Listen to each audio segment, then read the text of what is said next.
नमस्कार जोहार, मैं राजू और आप देख रहे हैं 24 झारखंड न्यूज। चलिए जानते हैं झारखंड की सुबह से लेकर शाम तक की तमाम बड़ी खबरों को।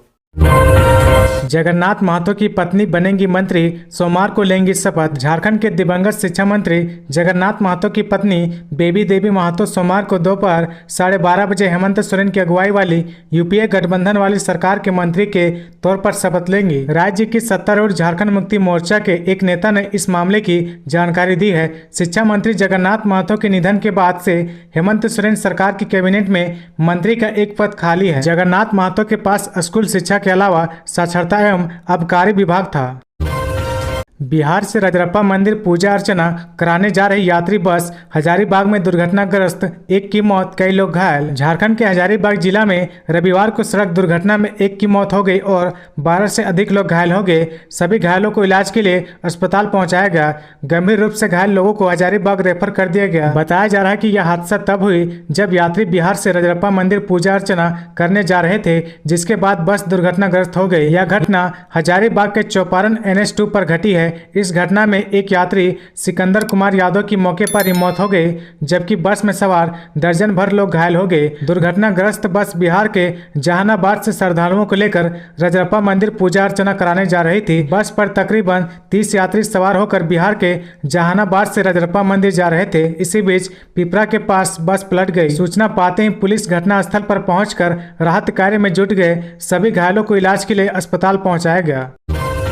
रांची एयरपोर्ट पर होगी पेपरलेस एंट्री, यात्री का चेहरा ही होगा बोर्डिंग पास। देश के कई एयरपोर्ट की तर्ज पर रांची के बिरसा मुंडा एयरपोर्ट पर भी फेशियल रिकग्निशन तकनीक FRT आधारित नई प्रणाली लगेगी। इसमें यात्रियों की पहचान उनके चेहरे से होगी और वे DG यात्रा मोबाइल ऐप के जरिए हवाई अड्डा पर पेपरलेस एंट्री कर सकेंगे। FRT तकनीक से सुरक्षा जाँच और अन्य चेक पॉइंट पर भी यात्रियों का यात्रा संबंधी डाटा खुद ब खुद प्रोसेस हो जाएगा। बिरसा मुंडा एयरपोर्ट के निर्देशक KL अग्रवाल ने बताया कि एयरपोर्ट अथॉरिटी ऑफ इंडिया से इस मशीन को लगाने की स्वीकृति मिल गई है। मार्च 2024 तक यह मशीन लगाई जाएगी। यह प्रणाली दिल्ली, वाराणसी और बेंगलुरु हवाई अड्डों पर भी लगाई जा चुकी है। एयरपोर्ट निर्देशक ने कहा कि DG यात्रा ऐप में यात्रियों की व्यक्तिगत पहचान बताने वाले डाटा को केंद्रीकृत प्रणाली में स्टोर नहीं किया जाता है। पहचान पत्र और यात्रा की जानकारी यात्रियों के फोन से सुरक्षित वॉलेट में रहेगी। ऐप में यात्रियों का डाटा इनक्रिप्टेड होगा। इसके लिए ब्लॉकचेन तकनीक का इस्तेमाल किया जाता है।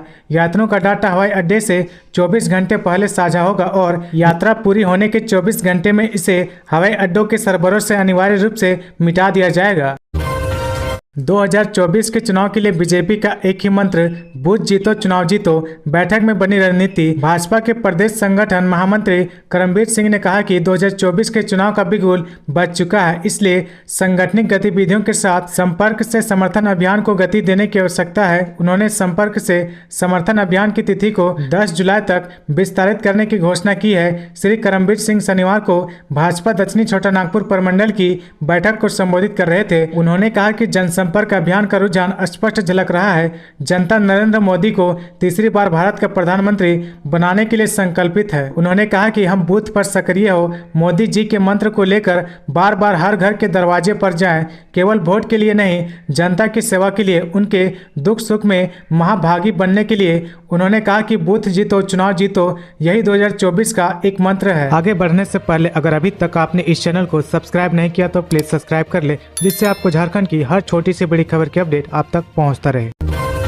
देवघर एम्स में मरीजों का टोकन सिस्टम होगा खत्म, OPD भी नई बिल्डिंग में होगी शिफ्ट। जुलाई के अंतिम सप्ताह तक देवघर एम्स के OPD में इलाज कराने वाले मरीजों को टोकन सिस्टम से नंबर लगाने से राहत मिलने वाली है। टोकन सिस्टम से मरीजों और उनके परिजनों को हो रही समस्या को देखते हुए गोड्डा सांसद डॉक्टर निशिकांत दुबे ने केंद्रीय स्वास्थ्य मंत्री राजेश भूषण और एम्स के निर्देशक डॉक्टर सौरभ वर्षणिया से बात कर इस व्यवस्था को समाप्त करने का सुझाव दिया है। सांसद ने कहा कि टोकन सिस्टम से कई मरीज वंचित हो जाते हैं, जिस कारण उन्हें वापस लौटना पड़ता है। इस महीने के अंत तक टोकन सिस्टम को समाप्त कर देना है। साथ ही सुबह 8 बजे से 11 बजे तक जितने भी मरीज आएंगे उनका इलाज OPD में किया जाएगा। बाइक स्टंट करने वालों पर की जाएगी कार्रवाई, अभिभावकों से वसूला जाएगा जुर्माना। राजधानी की सड़कों पर बाइक पर स्टंट करने वालों के खिलाफ कार्रवाई की जाएगी। ट्रैफिक SP हरीश बीना जामा ने शनिवार को इससे संबंधित आदेश जारी किया है। ट्रैफिक एसपी ने बताया कि स्टंट करने वाले तेज रफ्तार से बाइक चलाते हैं, ऐसे में उन्हें पकड़ने में इस बात का खतरा होता है कि कहीं दुर्घटना ना हो जाए। इसलिए सभी ट्रैफिक पोस्ट को निर्देश दिया गया है कि वे यथासंभव तेज रफ्तार वाहन चलाने वालों को रोकने का प्रयास करें।